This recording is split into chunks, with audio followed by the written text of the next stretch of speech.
started.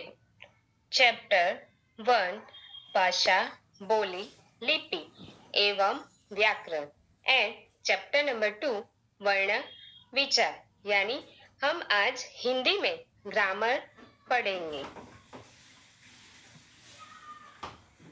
भाषा, बोली, लिपि एवं व्याकरण। भाषा यानी सर्वप्रथम भाषा का आरंभ संकेतों के रूप में हुआ। उसके बाद आवश्यकता अनुसार चिन्हों तथा ध्वनि का प्रयोग होने लगा। आज भाषा के समृद्ध होने के बाद भी हम कभी-कभी भाषा में संकेतों का प्रयोग करते हैं। संकेतों की यही भाषा संकेत भाषा कहलाती है। जब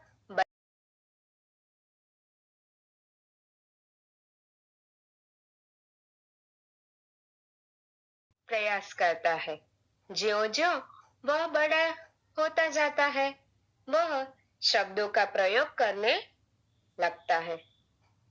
धीरे-धीरे वाक्यों का प्रयोग भी वह घर परिवार, आस पड़ोस आदि से सीख लेता है। नीचे कुछ चित्र दिए गए हैं, इन्हें ध्यानपूर्वक देखिए। See this picture now. देखो कितनी सुंदर कार है। हम कब ऐसी गाड़ी खरीदेंगे? मैं कक्षा में प्रथम आया हूँ। शाबाश। थर्ड पिक्चर, मैं बड़ी होकर डॉक्टर बनना चाहती हूँ। हाँ हाँ, जरूर बनना। आओ दोस्तों, मैं आपको एक कहानी पढ़कर सुनाता हूँ। भाषा हमारे भावों व विचारों का अभिव्यक्त करने का एक सशक्त माध्यम है। भाषा वह साधन है जिसके द्वारा मनुष्य अपने भाव व विचारों को अभिव्यक्त करता है। भाव और विचार सुनकर, बोलकर व पढ़कर, लिखकर प्रकट किए जा सकते हैं। Next page. इस प्रकार भाव एवं विचार को प्रकट करने के लिए दो माध्यम है, मौखिक एवं लिखित। मौखिक, लिखित। एक छात्र कक्षा में अध्यापिका द्वारा समझाए गए पाठ को ध्यान से सुनता है। मौखिक रूप उससे समझकर अपनी उत्तर पुस्तिका में लिखता है। लिखित रूप जब आपको टीचर ब्लैक बोर्ड पर पढ़ा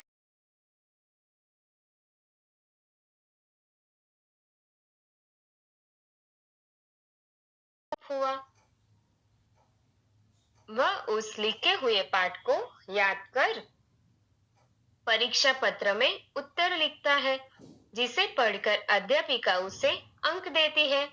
लिखित रूप यहाँ भाषा के अनेक रूपों सुनना, बोलना, पढ़ना और लिखना आदि की बात की गई है। ये सभी वे माध्यम है जिनके द्वारा हम अपने भाव या विचार दूसरों को समझा सकते हैं और स्वयं भी समझ सकते हैं। भाषा के दो रूप हैं, मौखिक और लिखित।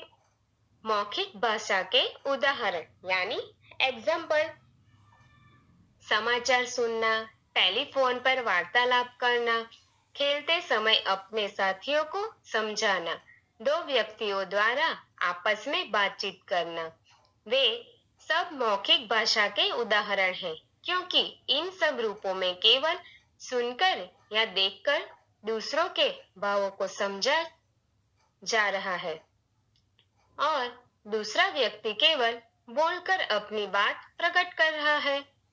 सुनकर तथा बोलकर अपने भाव व विचार प्रकट करना मौखिक रूप कहलाता है। लिखित भाषा के उदाहरण, लिखित गृह कार्य करना, परीक्षा देते समय उत्तर पुस्तिका लिखना, किसी को पत्र लिखना, अपने भावों एवं विचारों को दिनचर्या के रूप में लिखना, कंप्यूटर पर ईमेल भेजना, प्रश्न पढ़कर उसका उत्तर लिखना, ये सब लिखित भाषा के उदाहरण हैं। इनमें व्यक्ति या तो कुछ पढ़कर लिखता है या सुनकर लिखता है, अतः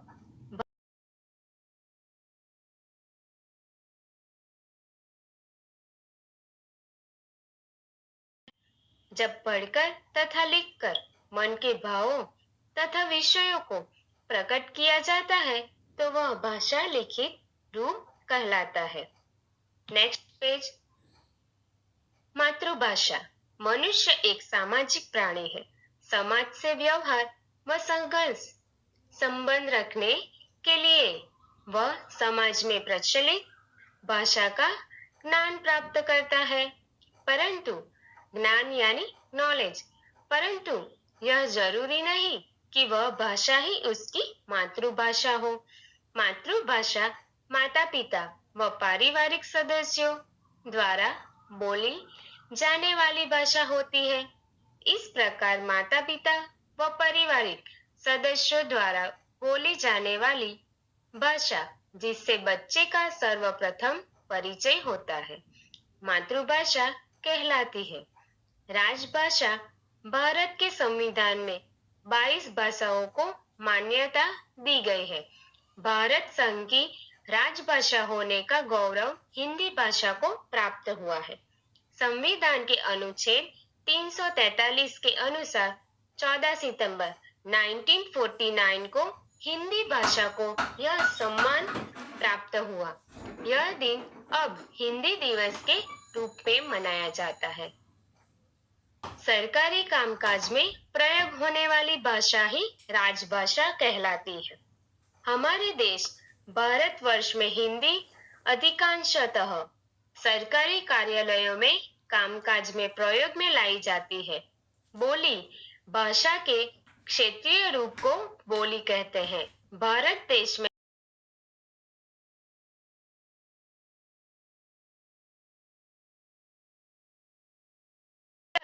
आदि लिपि संसार में बोले जाने वाली प्रत्येक भाषा की एक निश्चित लिपि होती है। मौखिक ध्वनियों को लिखित रूप में अंकित करने के लिए निश्चित चिन्हों की व्यवस्था को लिपि कहते हैं। नीचे कुछ भाषाओं की लिपियां दी गई है, ध्यान पूर्वक पढ़िए। भाषा, लिपि, भाषा और लिपि। हिंदी, नेपाली, संस्कृत, मराठी, इनमें देवनागरी लिपि है। अंग्रेजी, फारसी, फ्रांसीसी, जर्मन, स्पेनिश, इनमें रोमन लिपि है। फिर उर्दू में फारसी लिपि है और पंजाबी में गुरुमुखी। व्याकरण। शिवम ने गाना गाई। दोनों बहनें अच्छा लेखिका है। छोटा भाई गिर गई। उपरयुक्त वाक्यों में कुछ अशुद्धियां हैं। वाक्य रचना के समय यदि हमें नियमों की सही जानकारी नहीं होगी तो हमारे वाक्य पूर्ण नहीं होंगे। भाषा के इन नियमों का अध्ययन जिस शास्त्र के अंतर्गत किया जाता है उसे व्याकरण कहते हैं।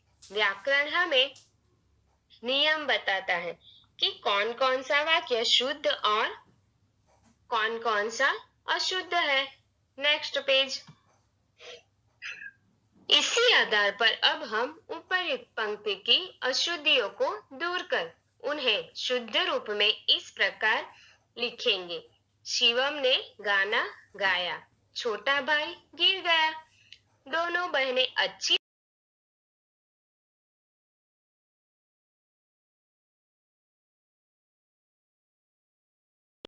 नियमों की जानकारी देता है। अध्याय संक्षेप में आपको एक्स्ट्रा जो वन लाइनर क्वेश्चन है वो आपको दिए गए हैं, वो आपको पढ़ना है। नेक्स्ट, वर्ण विचार। यहाँ पे 3 चित्र हैं। फर्स्ट है peacock, second teacher and school picture. शब्द अनेक ध्वनियों से बनते हैं। मोर, मोर के पीछे बहुत सारी ध्वनियां जुड़ी है। मोर, म, ओ, र, अ, मोर। अध्यापक, अ, ध, य, आ, प, अ, क, अ। अध्यापक। विद्यालय,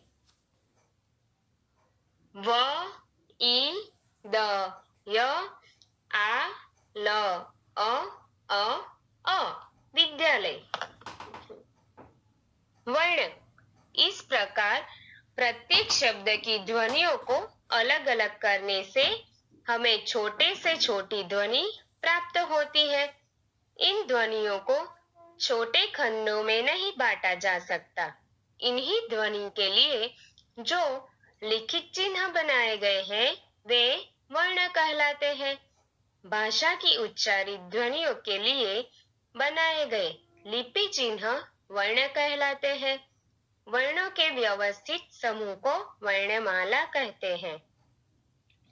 हिंदी की वर्णमाला स्वर व व्यंजन वर्णों के मेल से बनी है। स्वर यानी अ आ ई उ रू ए ओ।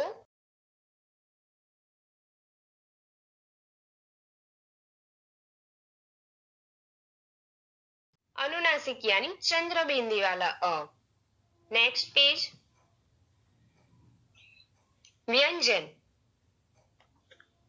क ख ग घ ड च छ ज ज ज ट ठ ड ढ अण ट ठ ड ढ न प फ ब भ म क वर्ग च वर्ग ट वर्ग ट वर्ग प वर्ग।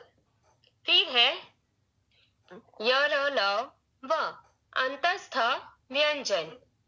श श स ह ऊष्म व्यंजन। संयुक्त व्यंजन क्ष त्र न और श्र। गृहीत व्यंजन यानी क ख ग ज फ। वर्णमाला के भेद निम्नलिखित है। स्वर और व्यंजन। स्वर जिन ध्वनियों वर्णों के उच्चार में हवा बिना किसी रुकावट के मुख से बाहर निकलती है ऐसे ध्वनियों को स्वर कहते हैं। हिंदी वर्णमाला में 11 स्वर है।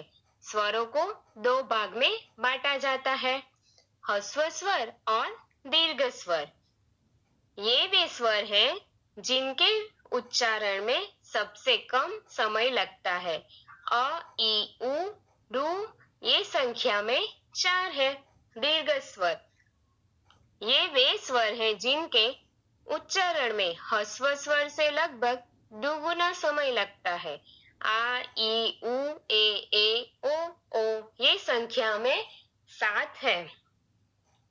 स्वरों की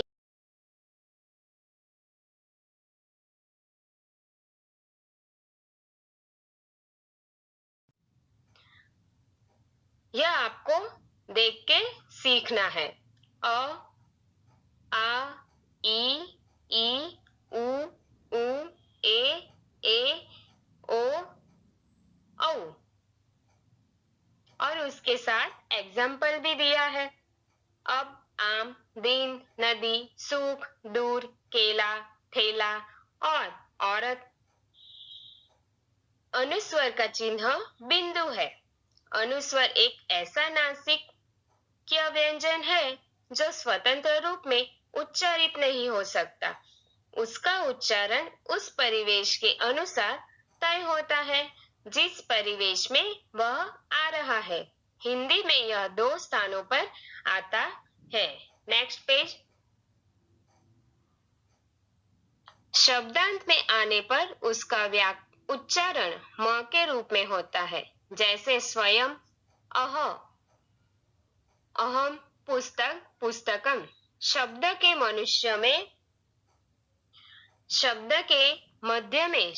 के मध्य में आने पर वह अपने आगे आने वाले फॉलोइंग व्यंजन से प्रभावित हो जाता है और उसी के वर्ग का नासिक्य बन जाता है। अर्थात क वर्ग के व्यंजन के पहले ड बन जाता है। च वर्ग के व्यंजन के पहले ज तथा ट वर्ग के व्यंजन के पहले अण। देखिए उदाहरण यानी एग्जाम्पल। क वर्ग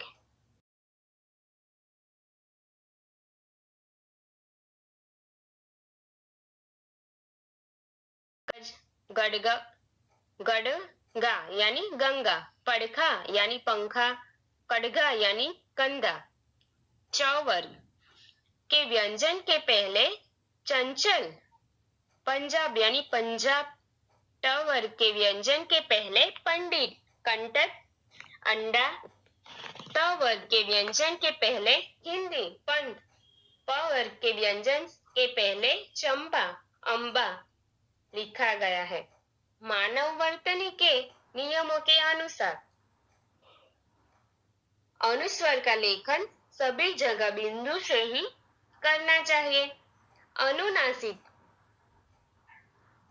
यानी सभी नास कृत्य यानी स्वर अनुनासिक कहलाते हैं, अर्थात स्वरों का उच्चारण करते समय जब हवा मुंह के साथ नाक से भी बाहर निकलती है उसे अनुनासिक कहते हैं। तो ऐसे स्वरों को अनुनासिक कहते हैं।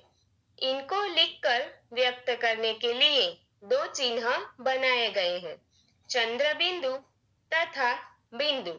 जिन स्वर वर्णों की शिरोरेखा के ऊपर स्थान खाली रहता है उन पर चंद्र बिंदु तथा जिनके ऊपर मात्रा लगी होती है उन पर बिंदु लगाया जाता है।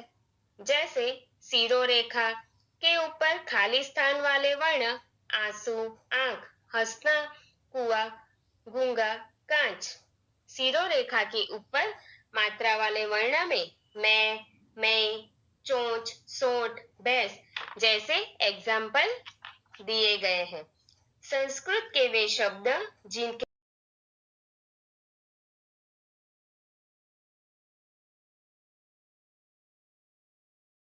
तरह विसर्ग लगाकर करते हैं, जैसे अतः, प्रातः, स्वतः, प्रायः आदि।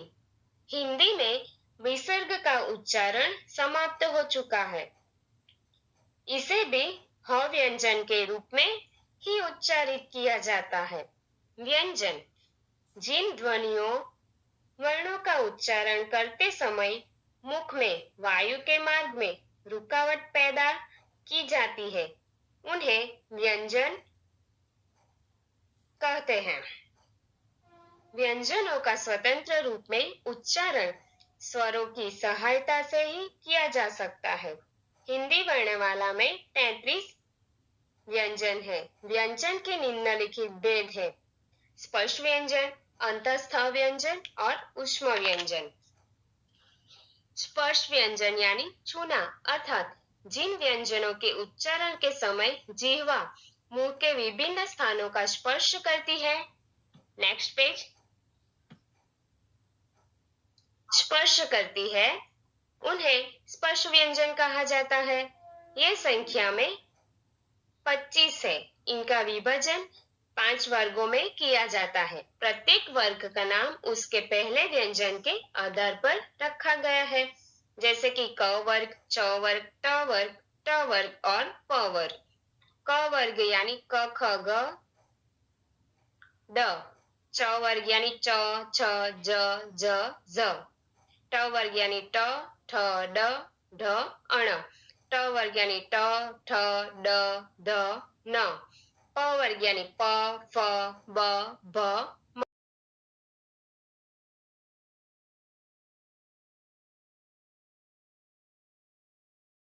उनके किसी भी भाग को पूर्णतः नहीं छूती, जैसे य, र, ल, व।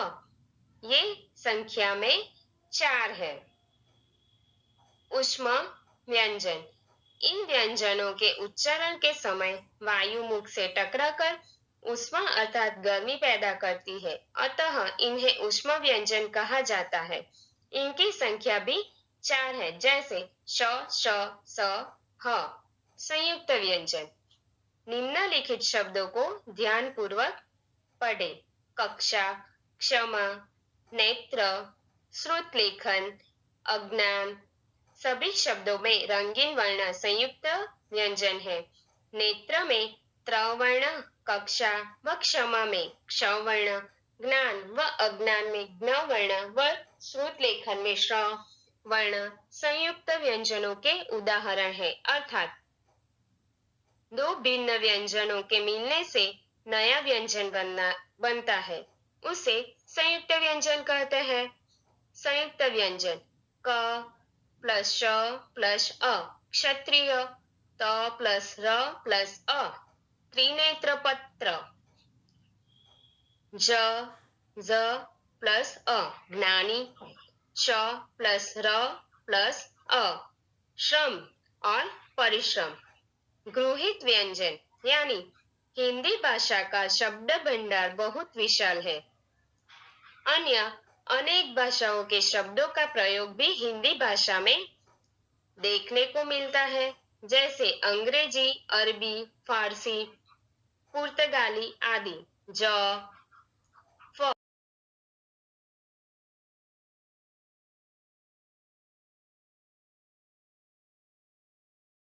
गृहीत ध्वनियां फ ज तूफानी जिंदगी और डॉक्टर, कॉलेज। अंग्रेजी से अंग्रेजी शब्दों को लिखने के लिए ओ ध्वनि का प्रयोग किया जाता है, जैसे डॉक्टर, बोल, कॉपी आदि। Next page. द्वित्व व्यंजन जब एक जैसे दो व्यंजन आपस में मिलते हैं तो उसे द्वित्व व्यंजन कहते हैं, जैसे पक्का, कच्चा, बच्चा, मिट्टी, प्रसन्न। वर्ण विच्छेद का अर्थ है किसी शब्द में प्रयुक्त वर्णों को अलग अलग करके लिखना, जैसे राम र प्लस आ प्लस म अ, चित्र च ई त र अ चित्र, प्रश्न प र अ श न अ प्रश्न, स्वप्न स व अ प न अ स्वप्न, रात्रि र आ त र ई रात्रि, रंग र अ अनुस्वार ग प्लस अ। अध्यक्ष संक्षेप को आपको खुद से पढ़ना है। Thank you.